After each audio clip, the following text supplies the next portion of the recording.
Your capacity, both financially to resource the scale that you need to produce, your land resources, the labour force,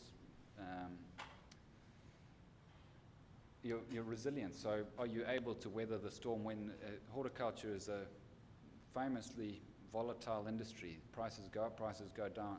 Demand and supply is very volatile. So before you decide whether you're going to be targeting an export market, you have to gauge whether you're going to be able to resource yourself enough to be resilient enough to weather the storm. And which I suppose comes into the sustainable economies of scale. Bigger is not always better, as we've seen in our neck of the woods in Bundaberg. There's been in the last 2 years, there's been a few larger organisations hit tougher times in the bid to try and get bigger and get the best economies of scale, but it hasn't been sustainable economies of scale. And how much to grow? As much as you can without, you can sell at a sustainable profit margin without compromising quality in any of its forms. The quality with which you manage your land, the quality of life you have with your family, the quality of life that your employees enjoy while they're working for your organisation. So again, I've tried to focus on the bigger thinking, because you've got to get your head around so much before you launch into the technical components of actually producing a horticultural crop suitable for export. Fairly basic: grow it when the market demands it. Don't try and grow it when nobody wants it. It's a very simple thing. I suppose we've focused on how to grow it. That's a lot of what our business revolves around, and ensuring that everybody understands the difference between quantity and quality, and they're actively practicing that in their day-to-day management of what they're doing. I suppose we focus on agronomics as the key factory that produces the product that then gets harvested. The economics is everything that has to go in to ensure the quality, and the ergonomics is the smoothness of the operations that enable it to operate comfortably. If you're sitting at your desk and you don't kneel while you're typing, you stand or sit in a comfortable position. So we want to ensure that everything is done at a best practice model. So this then, next graph was the marketable yield. So this is the conversion of, leaving quantity to one side. We want to focus on getting as much marketable yield as is possible from the previous slide with the total production. So the least waste has been with tomatoes, then potatoes, then strawberries. So as a proportion of total production, the greatest percentage of marketable yield was with those crops. And obviously, because they have such high inputs, you're wanting to waste as little as possible. I suppose in comparison to quantity, which is the total production volume. So there's huge amount of grapes, but if you look at the production volume of tomatoes is very low, and strawberries even lower. So the conversion of quantity to quality needs to be thoroughly understood. Don't try and do it alone. To achieve these quality characteristics, you need a full team of professionals, from quality and compliance, IT, mechanical engineering, biology, chemistry, virology, pathology. There's so many industries that need to be engaged by growers that require investment in all of these different areas to enable a successful export operation.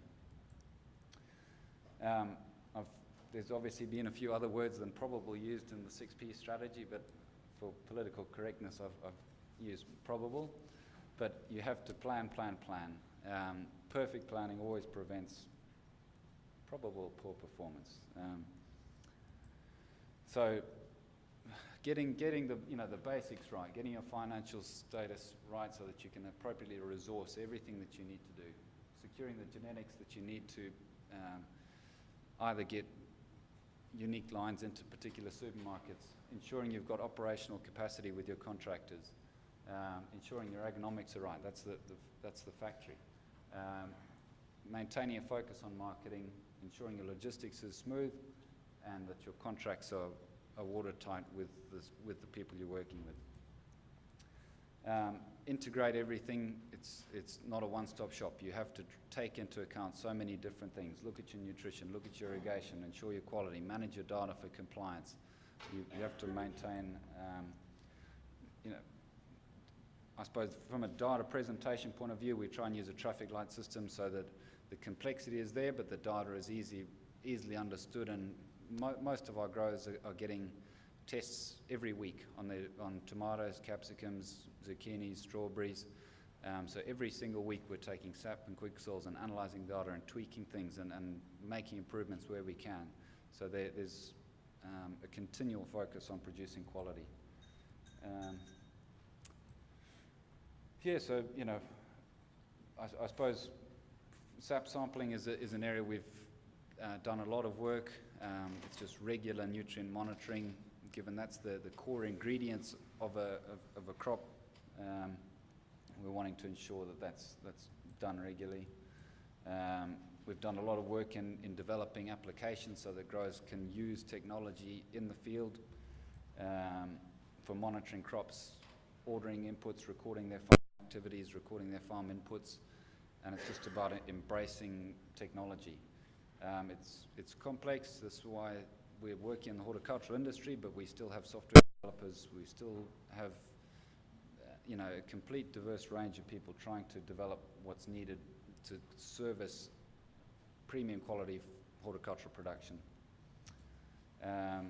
Cloud computing, we're offering a service with growers recording all of their farm inputs for compliance, all their record keeping, and a new generation of, I suppose we're really trying to get as many new people through the horticultural industry as we can to embrace this what's going to be happening. Online record keeping, we just have to maintain efficient records. So everything's easy. We've got wireless offices. Everything's field-based. We've got to be able to move times and adapt to change very easily. And I completely agree. There's enough research being done. We need development. There is research and development, and there's the capacity within the industry to develop a multitude of things based on the research that has been done. So that's most important. R&D, don't shy away from R&D. It's something that has to be embraced, done, and be part of everyday activities on properties. And build your brand, build Brand Australia, absolutely. Build local brands, build your company brand, build your personal brand. You've got to maintain that presence in the market all the time. What is the outlook for horticulture? This is what I love about the industry. It's dynamic. We don't know. It's going to be up, down. It's a roller coaster ride. At the end of the day, go Aussie, Aussie, Aussie.